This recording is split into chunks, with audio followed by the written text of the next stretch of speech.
Ciranjiva, not Ciranjivi. Good. Supposed to be no H. 1539. Okay. So today we will read Srimad Bhagavatam, first canto, chapter 5, Narada's instructions on Srimad Bhagavatam. Text number 39. Imam Swanigamam Brahman. Imam Swanigamam Brahman. Avidya mat anusitam. Avidya mat anusitam.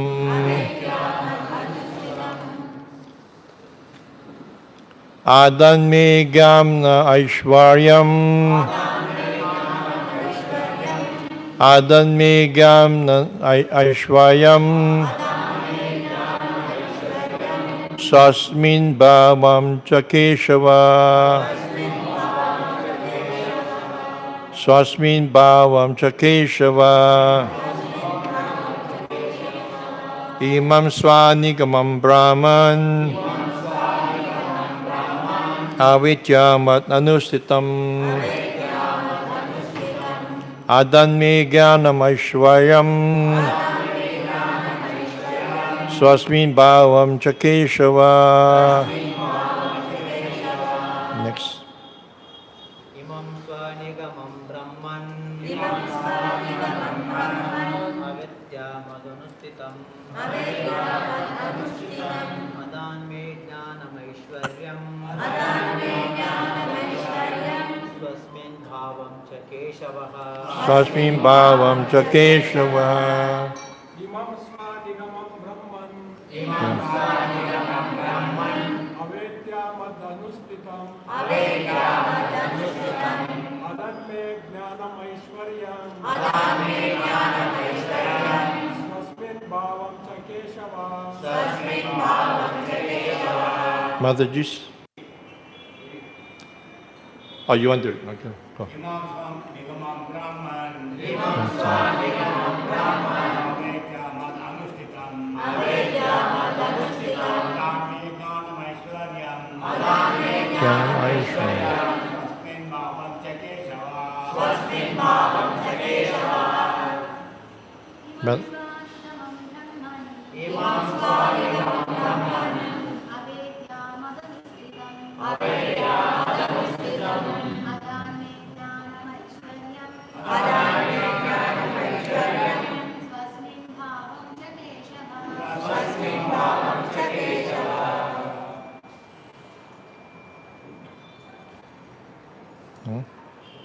Imam thus Swanigamam, confidential knowledge of the Vedas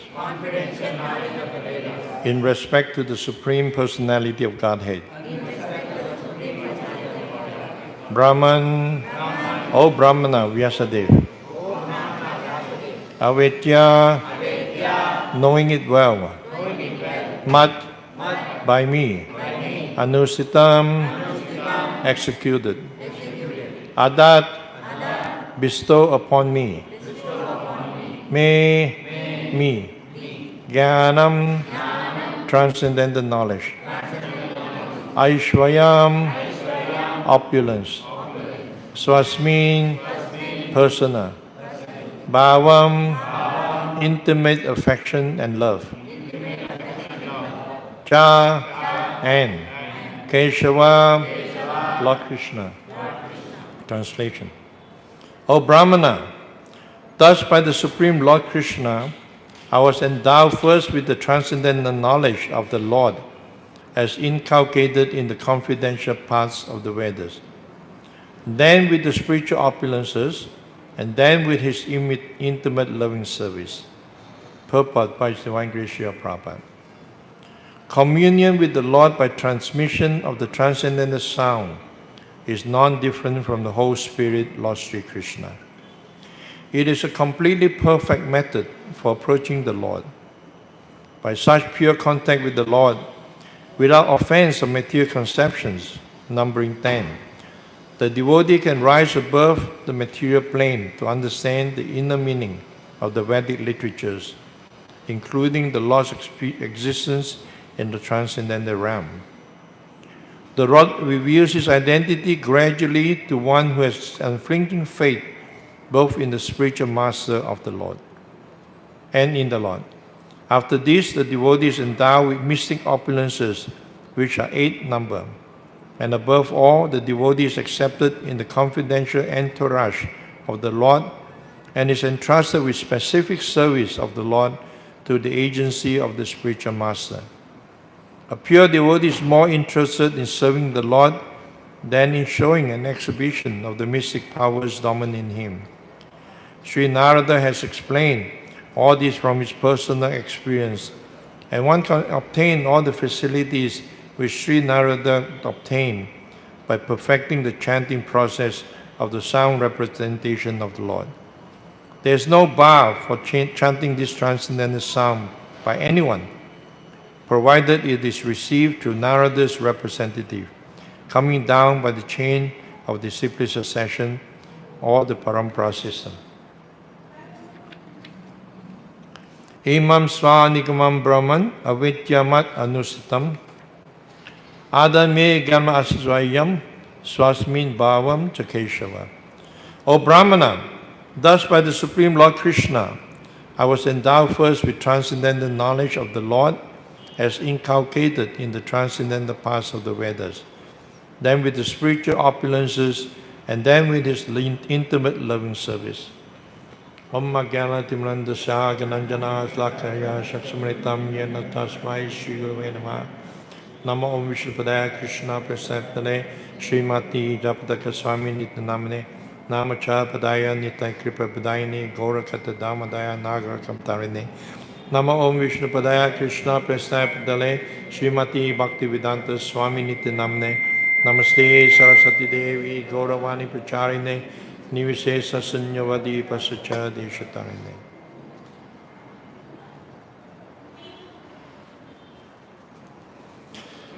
So here these few chapters we're hearing the glories and the teachings of Narada Muni.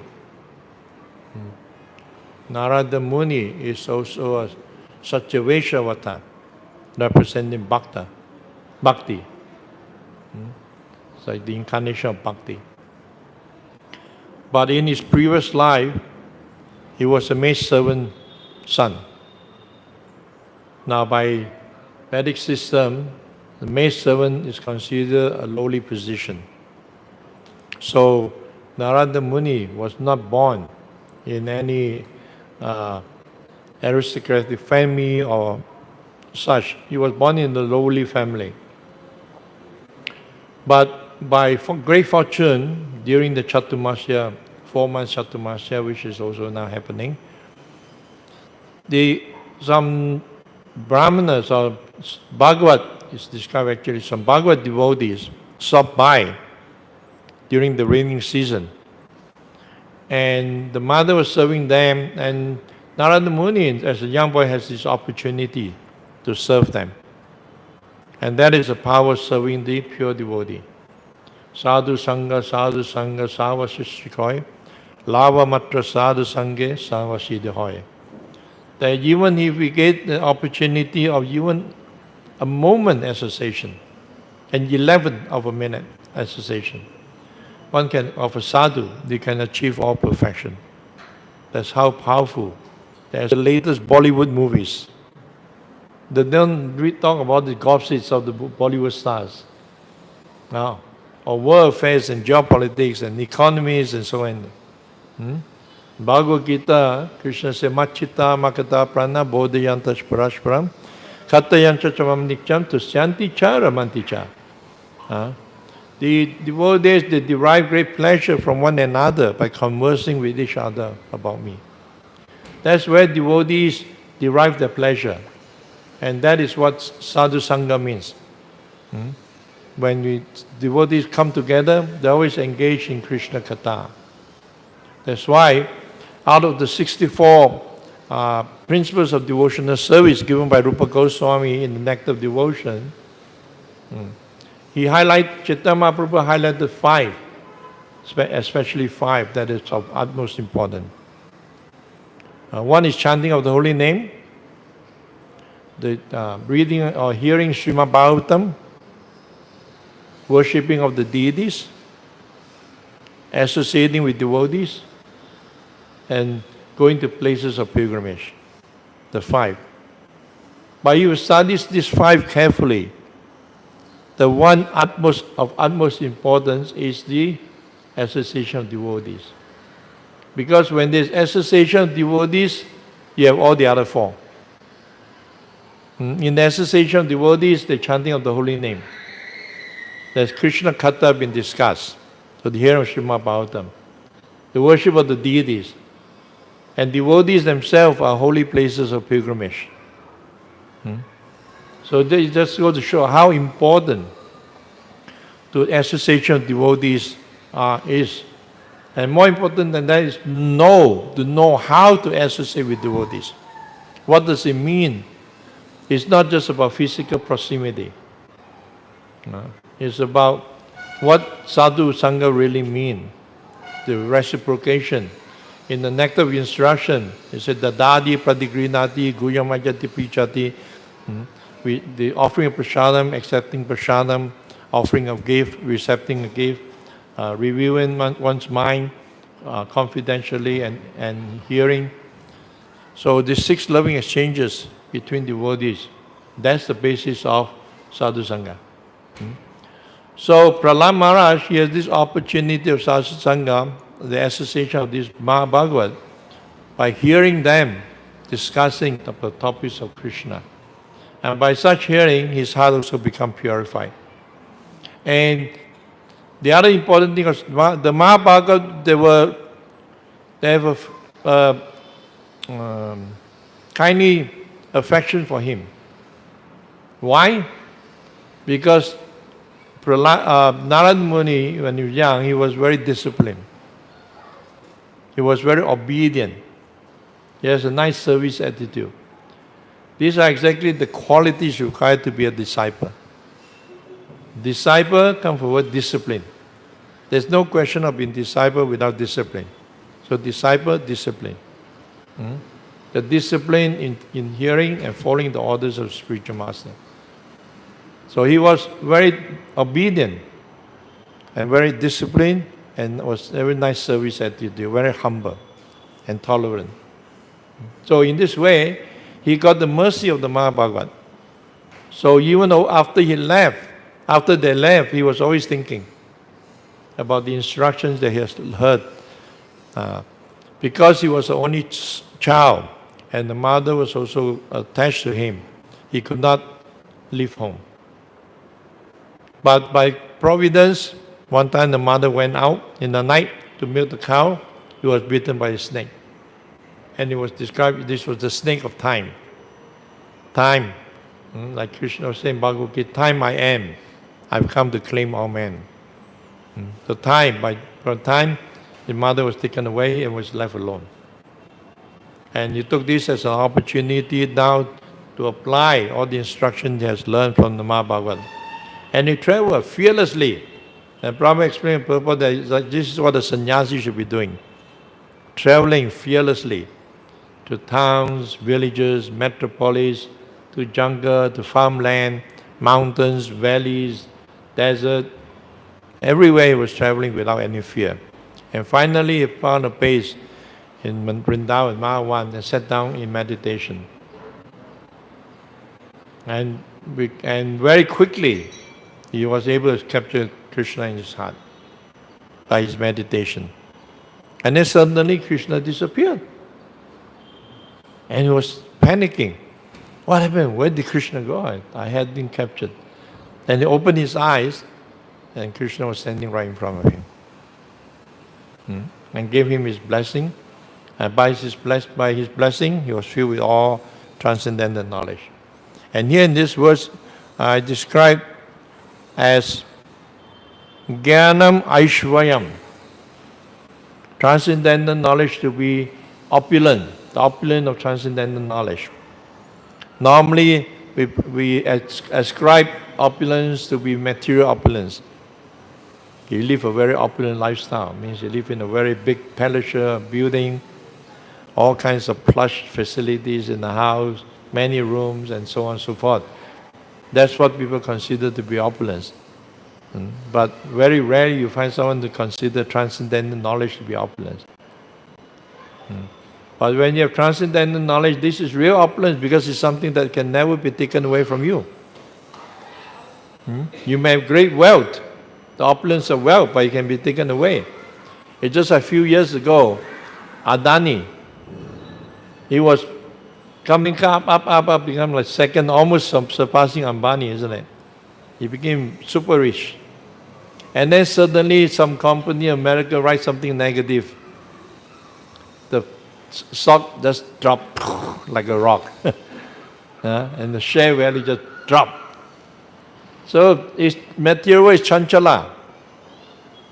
Sometimes people worship only Lakshmi. Another name of Lakshmi is chanchala. Before they go to work, they have a picture of Lakshmi near the door. Om Lakshmi, Lakshmi, Lakshmi, before they go to work.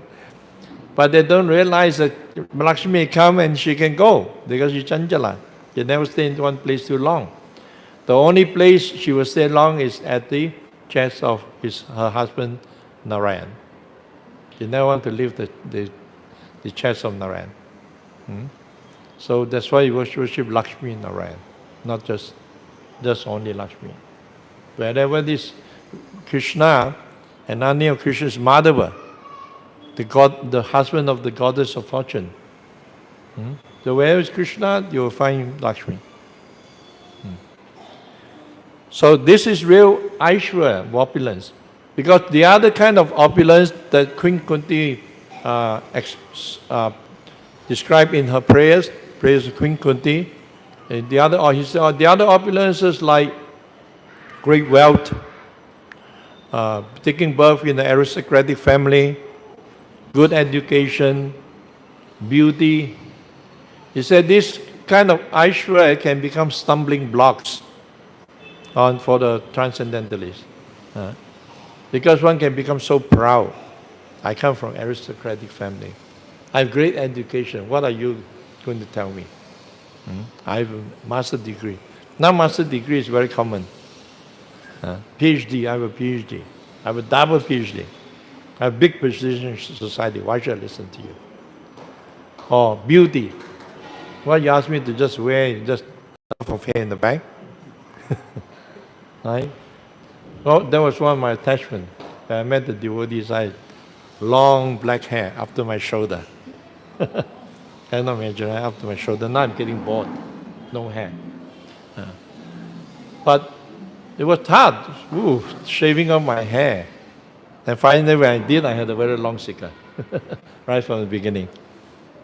So beauty, how many beauty queens and all these so-called beauty are actually devotees wearing surrender to Krishna?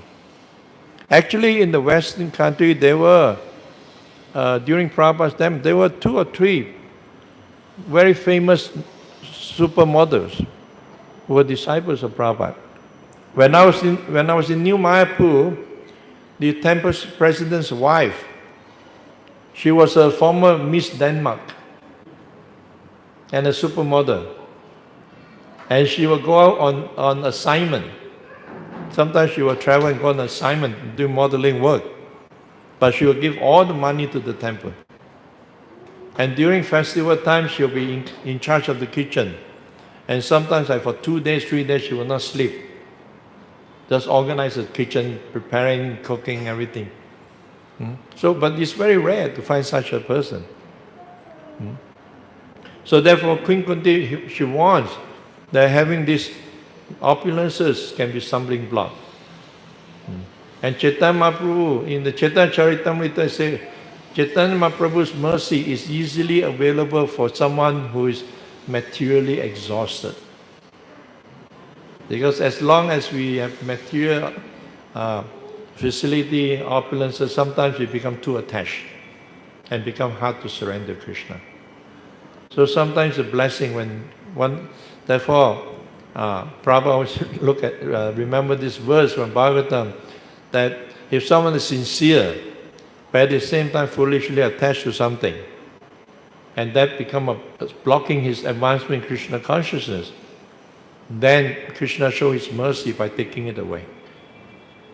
That's why in India, when you preach to people and tell them to worship Krishna, they say, no. Another name of Krishna is Hari. When I worship Krishna, Krishna take away.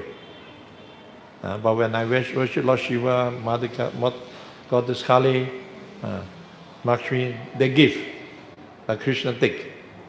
But what they don't realize is that Krishna, as Hari, takes away everything inauspicious. Ananyas chintayanto mam yejana paripasate. He said, I protect what you have.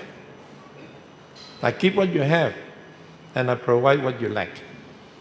And if something is taken away, because that something is not conducive to our devotional service. So that's real Aishwarya, that kind of transcendental knowledge, to know and understand all these things. So actually Prabhupada in his books, this is the greatest opulence, to have these books in our hand and study the content and become owner of those knowledge. When you have this knowledge, this is real opulence, because it can never be taken away. It stays with you. It's something permanent. What's the use of accumulating something that is impermanent, that you can lose it at any time, or it's taken away, you cannot take it, or you cannot take it away at the time of death. But transcendental knowledge, you stay with you all the time. So that's why I said here, Jnanam Aishwaryam, the real opulence of spiritual opulence is transcendental knowledge and devotional service. And in the purport, Prabhupada explained that this can be achieved by the sound vibration of the holy name. Because the sound of Krishna, the name of Krishna is non-different from Krishna. So by chanting the name of Krishna, we are actually calling out Krishna. And Krishna is hearing. And how should you chant?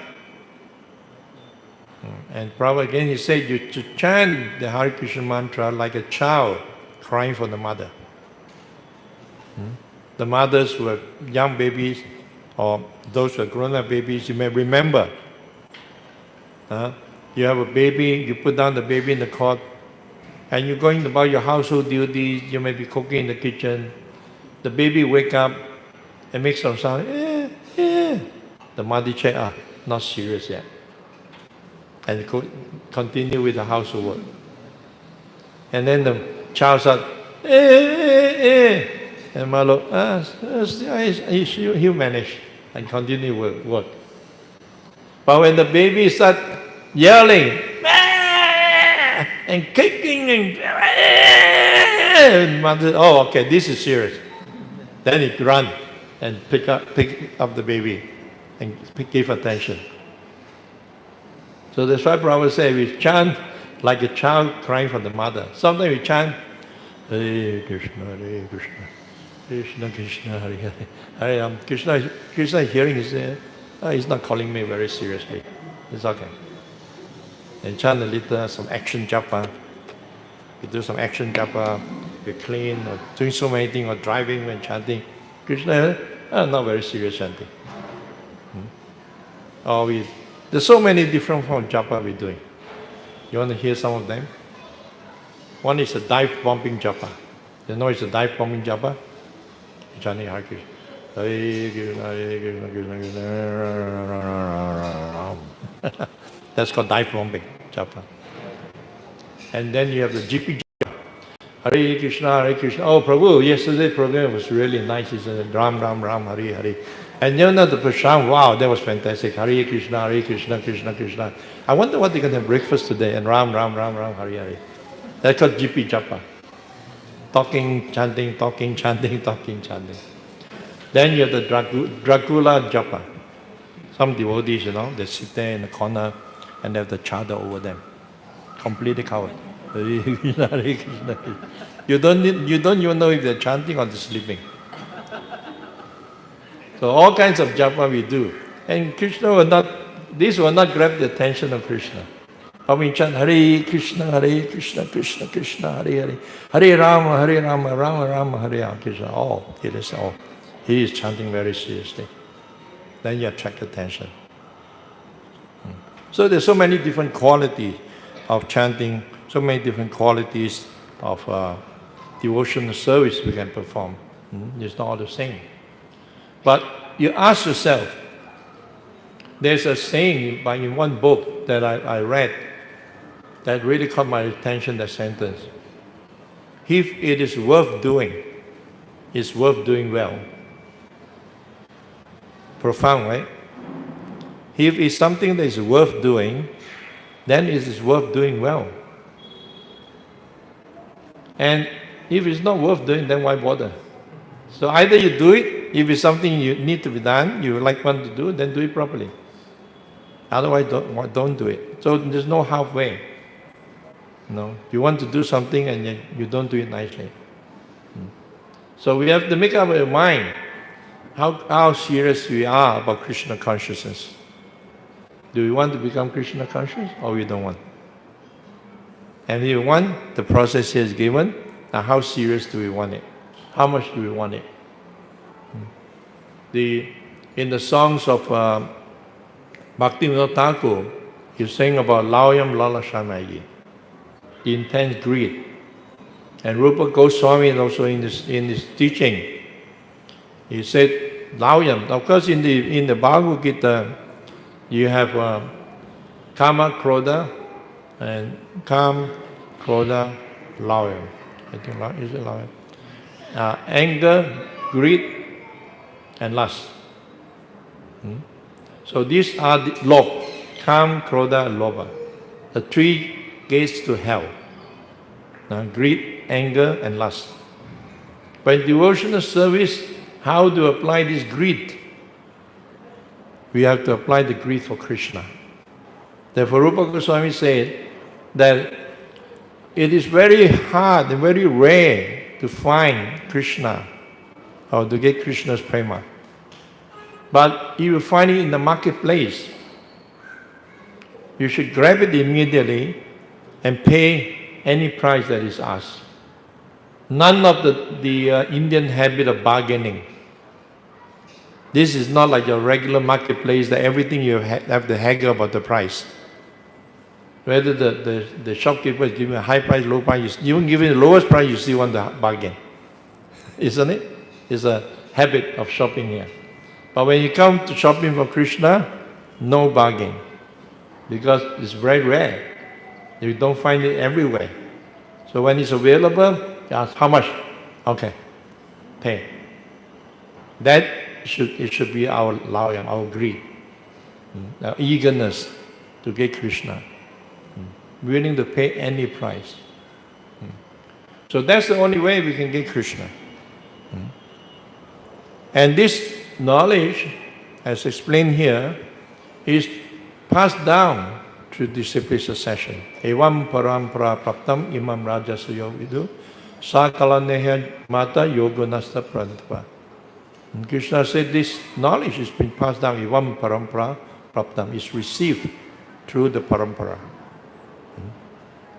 So Narada, he in this present life, he heard it from Brahma.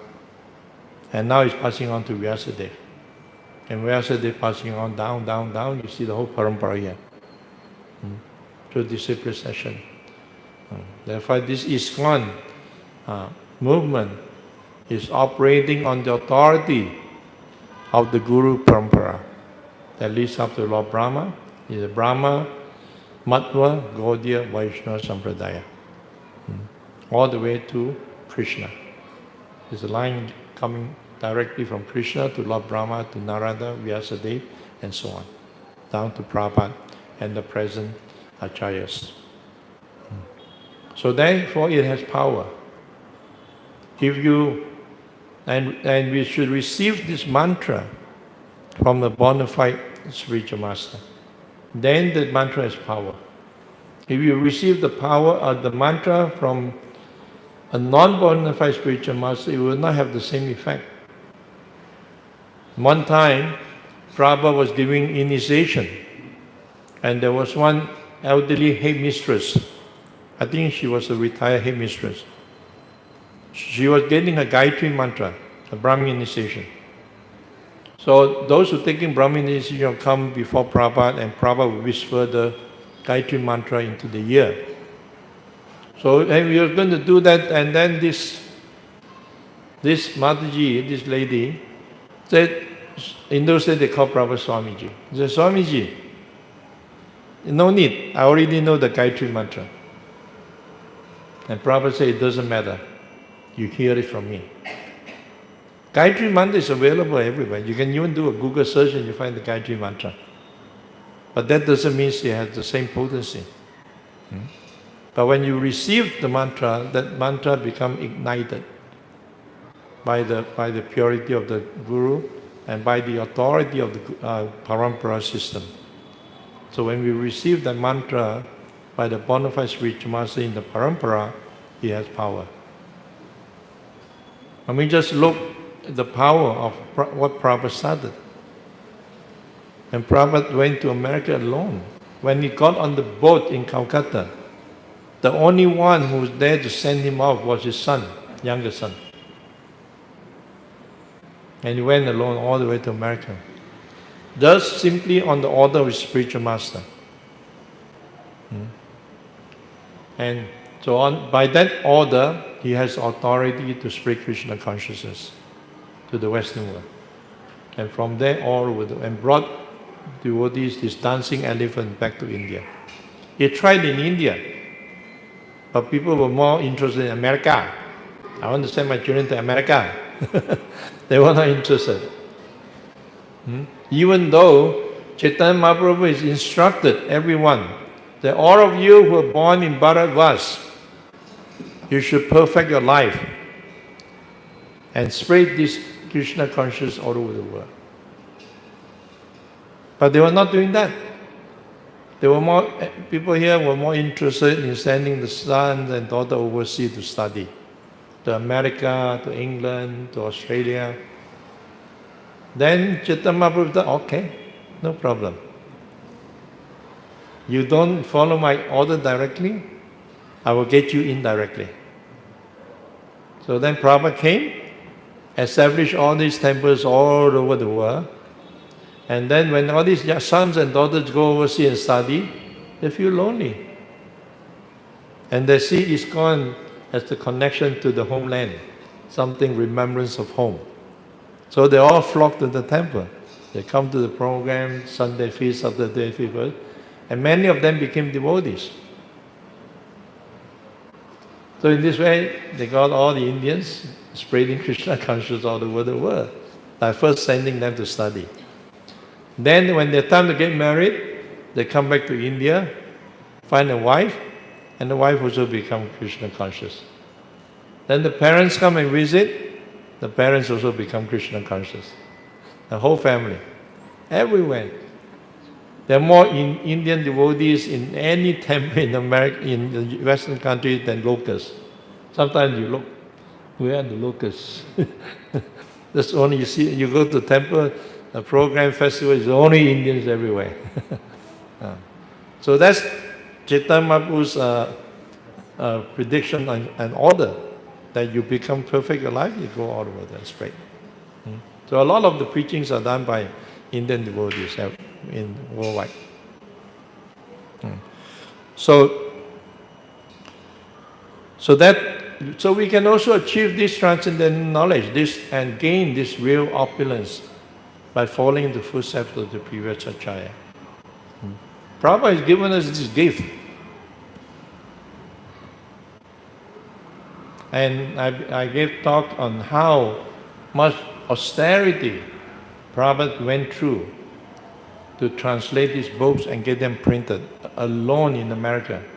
I mean in India. He did everything alone. Typing on the old-fashioned typewriter, doing collection, buying paper, getting a rickshaw to bring the paper to printer. And he only have enough money to print certain number of books. So he collect the books, then go and distribute himself, collect more money and go back. He was 60 plus. Yeah, here officially you retire 60 years old and then you take an easy life. Prabhupada began his mission around that time, preaching. And then he took his mission, worldwide mission, began his worldwide mission when he was 70 years old. Who is in the 60s here? Who is approaching 70? So your mission is about to begin. You want to follow in the footsteps of Prabhupada? Your mission is about to begin. Don't imitate, but follow the example. Now it's not that, don't think of retirement. You have gained so much knowledge, so much experience in life that you can apply them in Krishna consciousness and use them for spreading Krishna consciousness. They're invaluable. All the experience we gained from all these years of working and living out our life, these are invaluable. That you can use all this wisdom to guide the younger generation.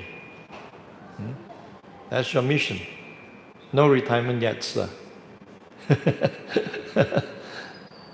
But if you want to do it effectively, we have to study Prabhupada's book very carefully, very diligently, and become Bhaktivedantas ourselves. Prabhupada said, I want all my disciples, all my followers to become Bhaktivedantas. This should become a hierarchy title, like a family heirloom, that everyone who is in ISKCON should have the title of Bhaktivedanta. And that's why we're developing all these courses, Bhakti Shastri, Bhakti Vaibhav, Bhakti. So whatever you are, get yourself connected to the Bhakti Shastri. After Bhakti Shastri, do the Bhakti Vaibhav. Then do the Bhakti Vedanta. And now they're developing the final one, Bhakti Sarvabhauma. Become Bhakti Vedantas. That's Prabhupada's wish. And when you have all this knowledge, that is your real opulence. That's opulence. I'll leave some time for some questions and comments, if there are any. 15 more minutes, yeah. If there's no question, I'll continue talking. Any question? So, seriously chanting, some devotee, we are talking about seriously chanting. So, a devotee may do seriously chanting for 2 years, 3 years, 4 years, 5 years. But after that also he may not get reciprocation. Then again he may get deviated for again normal. Fall down. You're saying that the devotee may be seriously chanting for 2-3 years and after that he's falling to Maya again. If he's seriously chanting 2-3 years, there's no question of falling into Maya. So then he could be chanting seriously well, he may be committing offenses. Committing the 10 offenses, and especially he may be committing Vaishnava Aparad. If you commit Vaishnava Aparad, it doesn't matter how many years chanting seriously, it will destroy your Bhakti Lata Vision. You see, what happened is that we have to understand and be aware that our false ego is very strong. The idea that I'm the controller, I'm the enjoyer is very strong in us after so many lifetimes of programming. So sometimes when we do something well in devotional service, we become proud. If we are chanting very nicely, serious, then they say, well, I'm a good chanter, I'm such advanced devotee, I'm so serious. And then you start looking other devotees as to be less. And you start making offenses against them by being disrespectful. So that can cause an interruption in your spiritual life. Or some devotees, they may be very austere. They say, I'm observing Nijao. Every Ekadasi I'm observing Nijao. No food, no water. I'm so austere. And then you look, why are you not fasting? Why are you eating? And then we start criticizing others and commit Vaishnava Aparad. So one has to be careful when we're doing all this, whatever we're doing, we should always humble. In the Shishashakam, Chaitanya Mahaprabhu said, Trinala Pihitsuni Chinataro Pisusnala Amanina Manadina Kitanya Sadahari. And Krishna Das Kavira said, you should take this stanza and wear it around our neck for constant remembrance. To always remind ourselves, I'm humbler than the blade of grass, more tolerant than the tree. Always offer respect to others and not expect. That's the other part. Offer respect to others and not expecting any respect in return. Sometimes you offer respect and say, oh, you didn't offer any respect to me, so why should I offer respect to him? No, doesn't matter. You offer respect to everyone. Yeah? Any other question? Mataji, I see some question forming on the face, but they're not asked. Come up with it.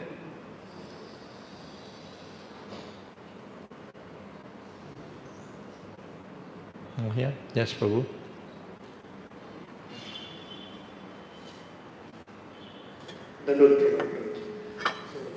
Here the conversation between Narada Muni and Vyasadeva. Here the understanding between them, it is so nice.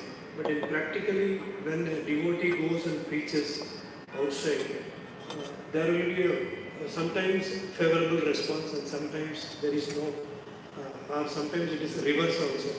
So how to balance this? Here he is asking the unhappiness, though I have written this scripture, I am not satisfied. But when preacher preaching to someone and that person is not taking it up seriously, and sometimes maybe offensive also. I don't want to hear from you. I know better than you, that kind of situation. How to... Well, we're talking about different audience. You cannot relate the two things the same. Vyasadeva is a disciple of Narada Muni, so naturally he should be submissive and obedient. And Narada Muni, being a spiritual master, he can understand the mind of the disciple. So when he appeared before Vyasadeva by the bank of the river Saraswati, his first question was, my dear Vyasa, how is your mind and your body? So he was being sarcastic. How is your mind and your body? So indirectly, by asking how is your mind and body, he's already indicating to Vyasadeva the cause for his dissatisfaction. Then he went on to explain, you have done a lot of work, no doubt, reading the Upanishad, Puranas, and Itihasas and all this. But these are all mainly dealing with Kama Kanda and Jnana Kanda. Kama Kanda, the body, Jnana Kanda, the mind. That's why I say, how is your body and your mind? That's what you've been dealing with, the body and the mind. And that's why you're not satisfied, because you have not directly described the transcendental glories, the pastimes, the name of the personality of the Supreme Lord. Immediately what I point out, but when you're going preaching out there, it's different. They are not ready audience. That's why in sales. In sales, you have a hot lead. People are ready. People will make inquiries. They want to know about your product.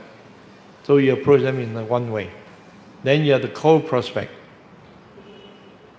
Through some advertising or whatever, and they don't know anything, and you have to prepare them to hear what you have to present. And a good salesperson will not talk, will always ask questions to find out what is the hot button, what is the thing that they're looking for. If you ask the right question, they will tell you how to sell to them. So important hearing. So when you're preaching to people, don't dive straight into preaching. Make friends.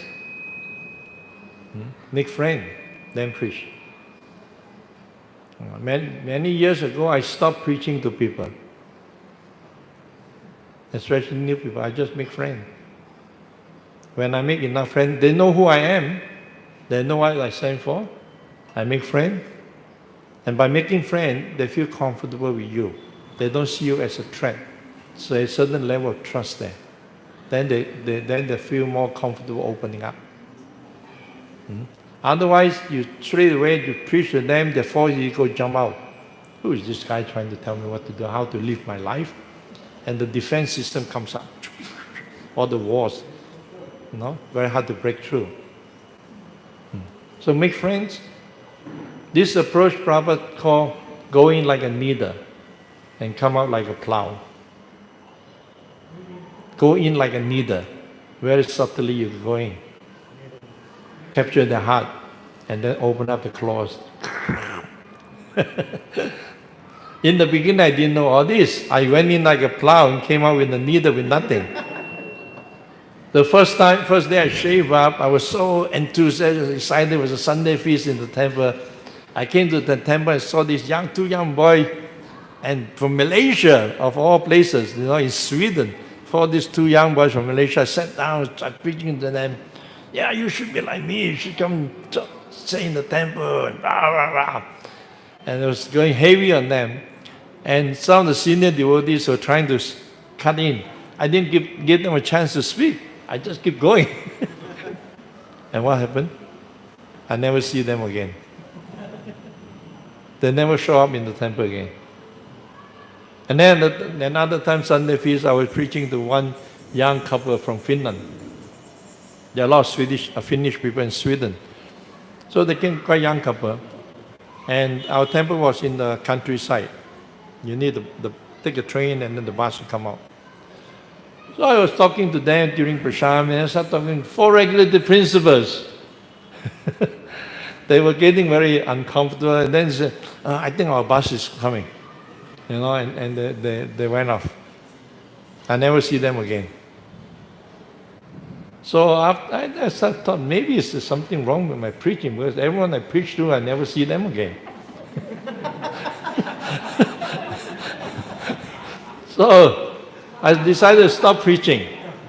I stopped preaching. If Sunday feast, I will not preach to anyone. I would just sit down next to a senior devotee, and I just sit there and listen. How do they preach? How do they approach all these people? How did they even open up the conversation from casual and then move into philosophy so smoothly? So smooth, they just move from casual talk to philosophy. And I was just sitting and listening. And so for 2 years, I was just sitting and listening. And then I started preaching, and I learned how to preach. So it's like in management. Who is in management? Who is in some managerial position in your job? You're familiar with the term different stroke for different folks? Isn't it? You don't deal with everyone the same. They are all different. So our preaching approach has to be also adjusted. And you know how to adjust by listening, by being friendly. By being friendly, they open, how is your family, how are you, where you come from, get a bit of background. In a very, very casual discussion, you know everything about them. When I sit down with someone, like my client, whatever, I know everything about them. You talk about family, children, before we even talk about them, why we're there. That's why I'm always amazed with my kids, my wife. They say, yeah, you talk about this person. I say, what does he do? Oh, I don't know. What is his job? I don't know. He's your friend, you don't even know what he's doing. They never ask any question. Because the thing is too private. But if you ask questions, the more you know about the person, the better you are able to relate to them. And then you can adjust your preaching accordingly. And don't think of preaching. Take away the word preaching. Sharing. You're sharing something with them. Then it's like friend. And their false ego will not come in the way. But when you're preaching, they feel that you're preaching to them, that the resistance is there. And when they're ready, when they feel comfortable with you as a friend, they open up, then you preach. They'll open up the door for you to enter. Then you go and you zoom in with the plow.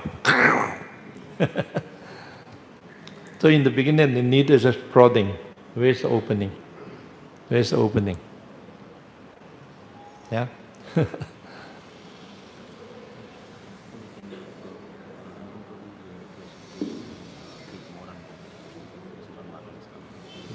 Yeah. Okay. So, talking about this transcendental knowledge, You know what is the best way to gain transcendental knowledge? Who knows? How is the best way to gain transcendental knowledge? Who wants transcendental knowledge? Not everyone? Come on, 2 hands. Mataji, who wants transcendental knowledge? Okay, everyone transcendental knowledge. You want, hey, keep your hand up, keep your hand up.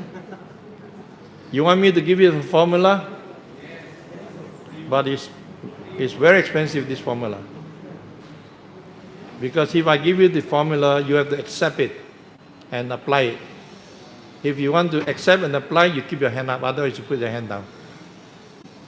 Okay, good. Now you can put your hand down. The best way to gain transcendental knowledge is to distribute knowledge. The more you distribute the knowledge, the more you gain knowledge. And you gain this knowledge in 2 ways. One is by transcendental inspiration. You gain knowledge. The other way is that when you distribute knowledge, you realize how insufficient you are. And that inspires you to, I want to learn more so I can be more effective in my presentation of Krishna consciousness. And that will inspire to read more. That's what happened to me when I was new devotee.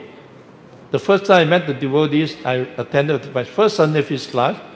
I went back evening at dinner, I met a friend, I was trying to preach to him what I've heard from temple.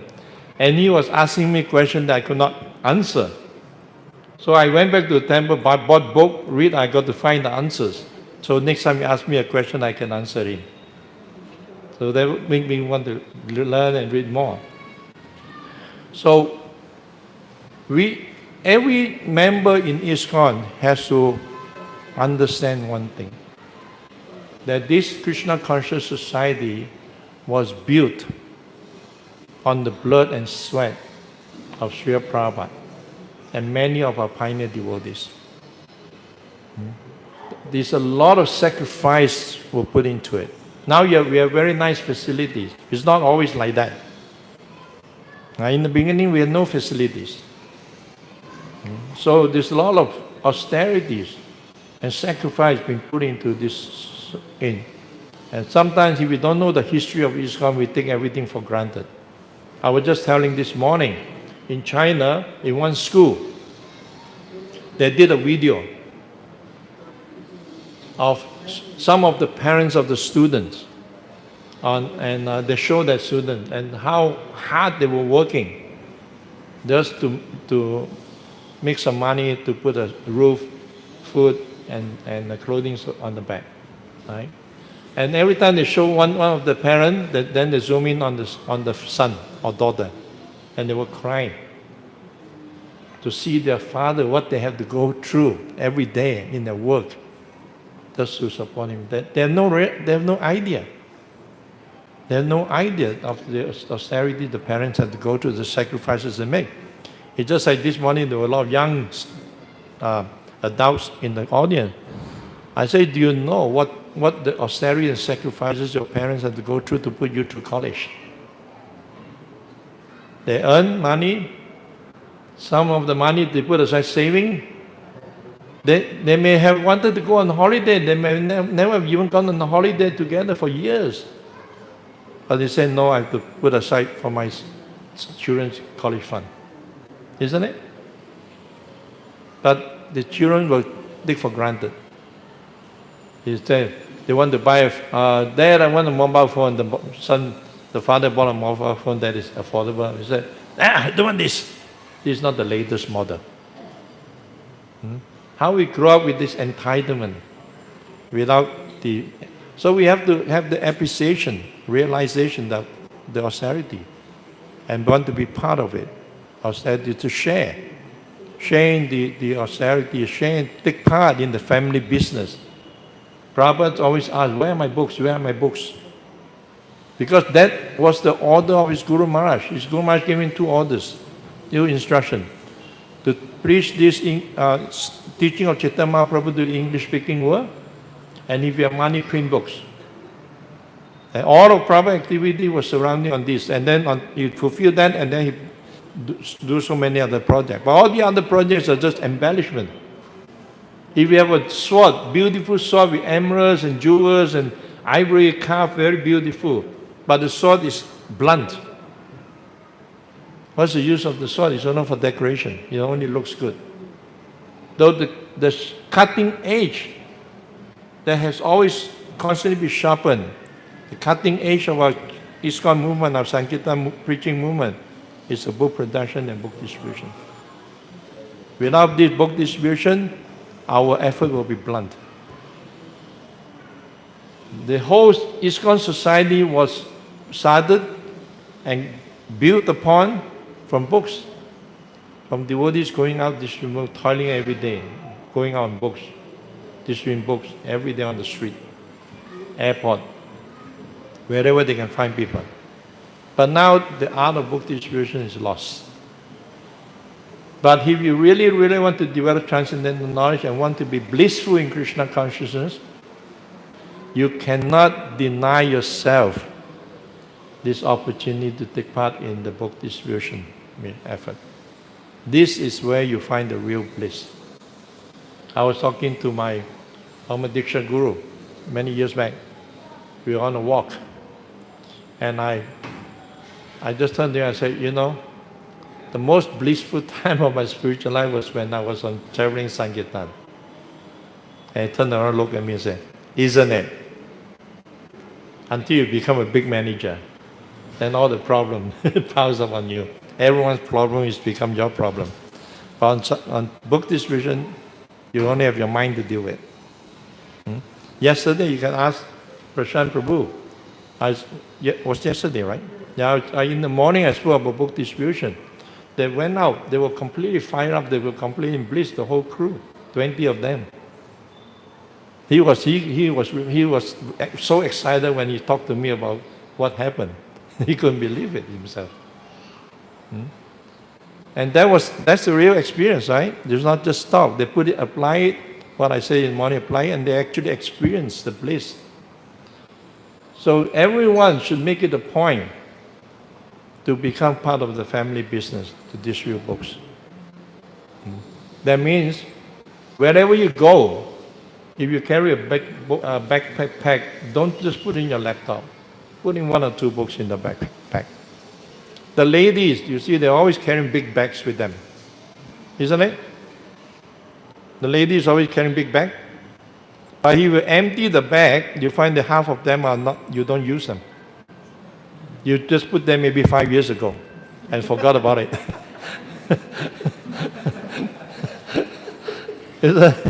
Right?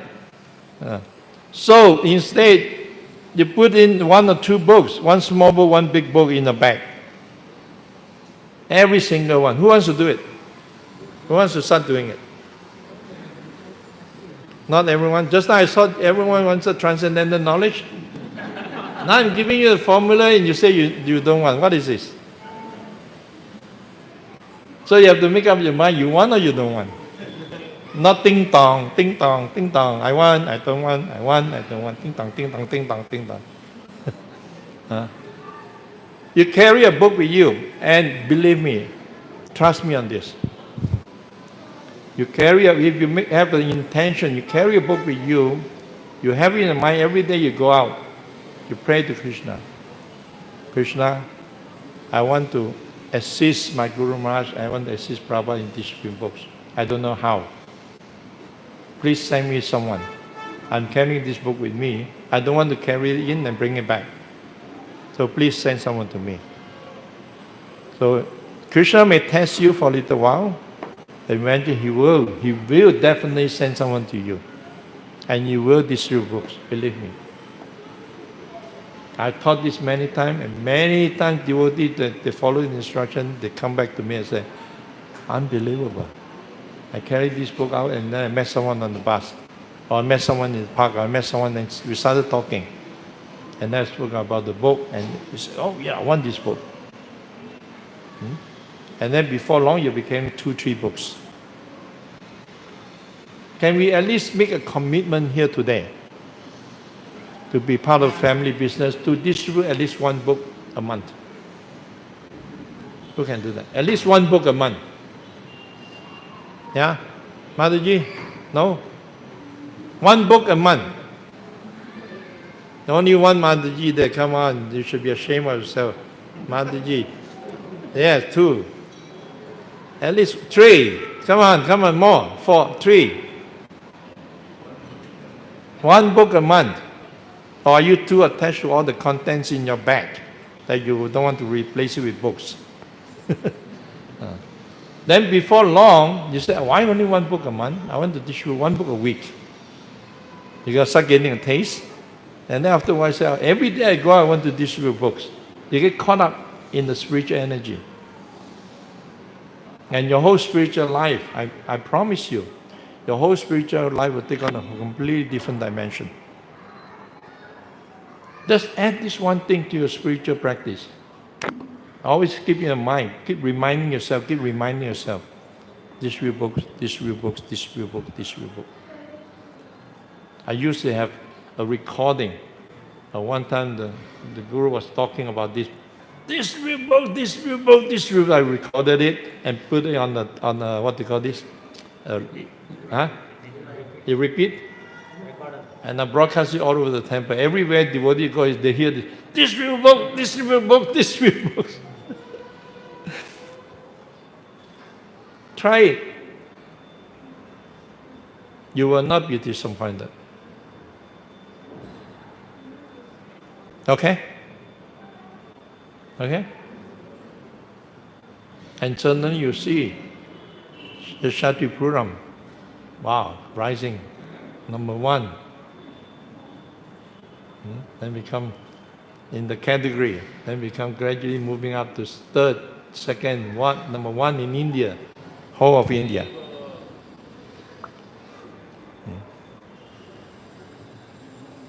All right. No?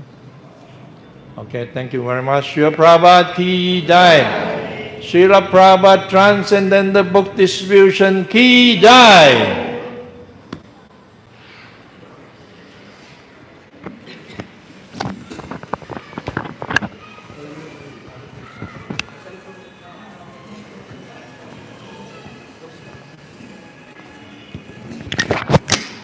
Hare Krishna. Prabhu yesterday was telling his story of book distribution. He was serving in Malaysia also. Malaysia, he says almost whole year, temperature is near about 1 degree, 2 degree more, 35.